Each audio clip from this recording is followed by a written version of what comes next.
Et dans le même temps, des centaines de manifestants anti-Kabila ont défilé dans les rues d'Ixelles. Une manifestation très encadrée pour éviter tout débordement. Sur place, Martin Vachéry et Catherine Van Zeveren. C'est un face-à-face tendu entre certains manifestants et les forces de police. En fin de cortège, une poignée d'opposants se frottent aux policiers, mais le rassemblement se termine finalement dans le calme. Car tout au long de la manifestation, les organisateurs assurent la sécurité et calment les esprits énervés. S'ils sont ici, c'est pour crier leur colère contre le dirigeant congolais, Joseph Kabila, un an après son accession au pouvoir.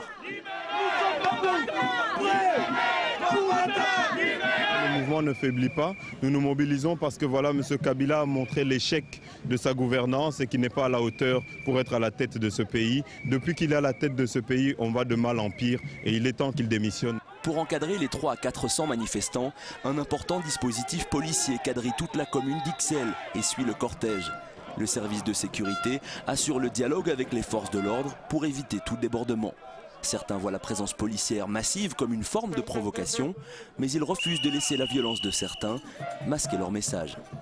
Nous voulons aujourd'hui demander à la communauté internationale de donner une réelle pression sur le président Hippolyte Kanambe pour qu'il puisse démissionner. Nous, ce que nous voulons, c'est que Kabila parte, que Tshisekedi revienne au pouvoir, comme ça a été, comme le peuple congolais l'a voulu lors du scrutin.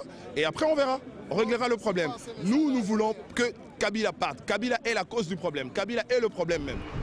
En début d'après-midi, les policiers ont procédé à une dizaine d'arrestations administratives. La plupart des manifestants ont ensuite été relâchés.